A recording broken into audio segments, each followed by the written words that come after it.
¿Qué sucede después de la muerte? Bueno, en realidad no a muchos les gusta enfrentar el tema. Algunos hasta miedo sienten cuando se menciona una de las cosas que es inevitable para el cuerpo físico y que no importa quién seas, de dónde vengas o cómo vivas, también te llegará el momento de enfrentar esta realidad. Lo importante, te diría yo, es conocer y saber qué viene después. ¿Qué pasa una vez morimos? ¿Hay otra vida?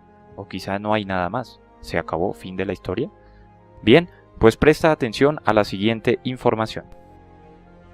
Antes de dar esta respuesta, les recuerdo que adoptaré una posición 100% bíblica. Dentro de la fe cristiana hay una gran confusión con respecto a lo que sucede después de la muerte. Algunos sostienen que una vez pasamos al otro mundo, todo el mundo duerme, hasta el juicio final, después de lo cual cada uno será enviado al cielo o al infierno. En otro video hablaremos con detalle del juicio final del cielo y del infierno. Otros creen que al momento de morir inmediatamente son juzgados y posteriormente enviados al cielo o al infierno. Y un grupo más afirma que cuando las personas mueren, sus almas son enviadas a un temporal cielo o infierno, esperando la resurrección, el juicio final y finalmente un destino eterno. Muchas personas no creen que hay un cielo o un infierno. Un grupo más cree en la reencarnación, dada en otras personas, animales u otras dimensiones. Como vemos, hay un sinfín de opiniones y creencias con respecto a este tema, pero una sola verdad.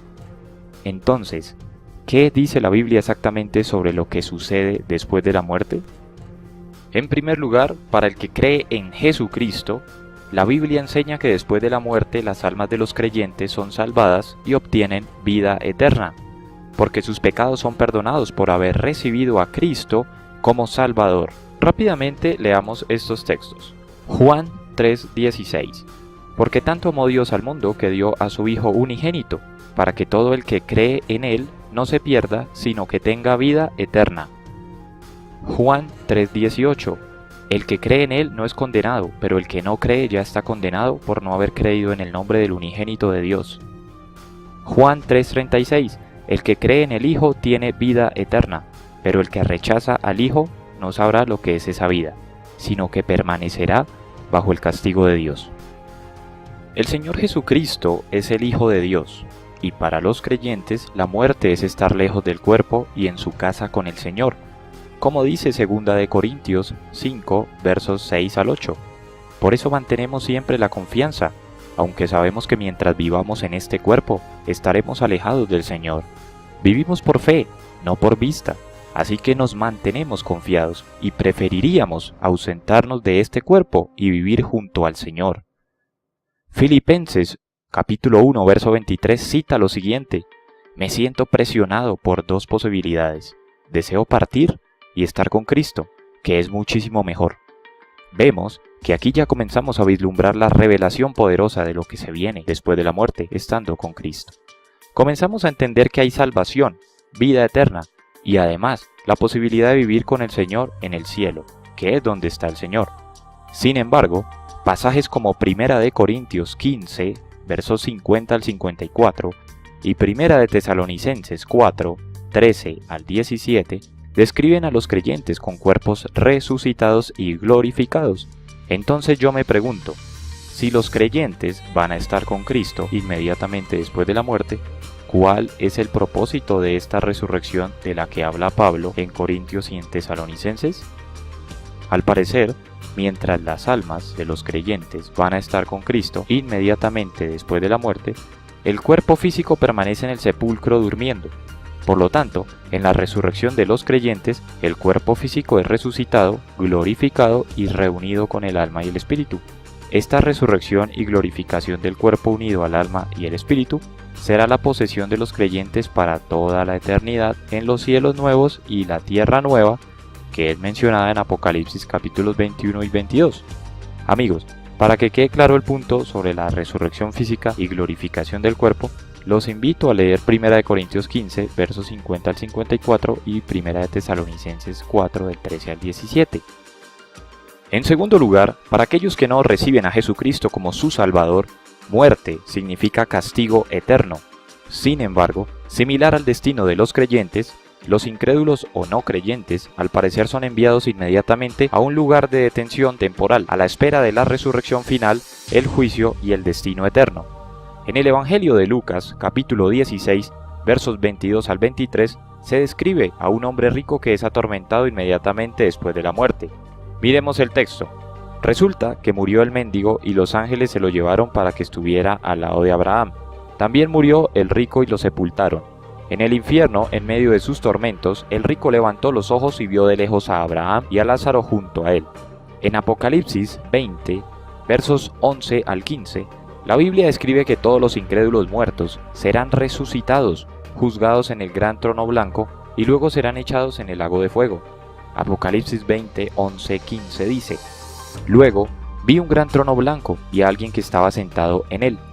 De su presencia huyeron la tierra y el cielo sin dejar rastro alguno.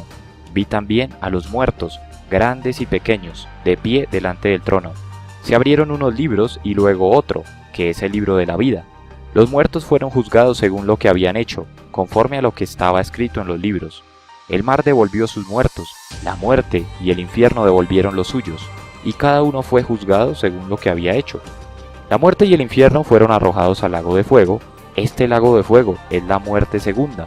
Aquel cuyo nombre no estaba escrito en el libro de la vida era arrojado al lago de fuego. Amigos, los incrédulos, entonces, no se van a este lago de fuego inmediatamente después de la muerte, sino que están en un reino temporal del juicio y la condenación. Sin embargo, a pesar de que los incrédulos no se envían al instante al lago de fuego, su suerte inmediata después de la muerte no es agradable, pues verán, el hombre rico gritó: «Estoy en agonía en este fuego». Eso quedó registrado en el Evangelio de Lucas, capítulo 16, verso 24. Hasta aquí hay dos panoramas completamente claros. Es evidente que la vida eterna es para todo el mundo. La diferencia está en dónde se pasará. Claramente la Biblia nos describe el destino de los creyentes en el Señor, así como el de los que no acepten ni crean en el Hijo de Dios. En conclusión, después de la muerte, una persona permanece en un cielo temporal o en un infierno temporal.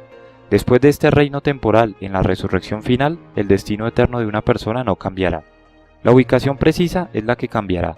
A los creyentes, finalmente se les concederá entrada al cielo nuevo y a la tierra nueva. Está escrito en Apocalipsis 21:1 que dice: «Después vi un cielo nuevo y una tierra nueva, porque el primer cielo y la primera tierra habían dejado de existir, lo mismo que el mar». Los incrédulos, en definitiva, serán enviados al terrible lago de fuego, como lo leímos minutos antes en Apocalipsis 20, 11, 15. Además, el Señor Jesús con sus propias palabras dijo esto en Mateo 25, 46. «Aquellos irán al castigo eterno y los justos a la vida eterna». Y en Juan 3:36 dijo: «El que cree en el Hijo tiene vida eterna, pero el que rechaza al Hijo no sabrá lo que es esa vida, sino que permanecerá bajo el castigo de Dios». Considerando todo lo que hemos hablado, definitivamente estos dos panoramas después de la muerte hay que tenerlos en cuenta. Y no hay intención de asustar a nadie, porque recuerden que al principio de esta respuesta leímos que Dios envió a Jesús para salvar al mundo por amor. Y es cuestión de decidirnos por el Señor ahora que estamos vivos. La elección se hace ahora. Si continúas leyendo la historia del rico y el mendigo en Lucas 16, te darás cuenta de que el hombre rico ya no pudo cambiar su realidad después de que murió. De manera que te invito a que ores y entregues tu vida a Jesús. Habla con Él y exprésale dónde quieres pasar tu eternidad cuando partas de este mundo. Vuélvete su amigo. Si ya hiciste esa elección, ayuda a otros para que la hagan.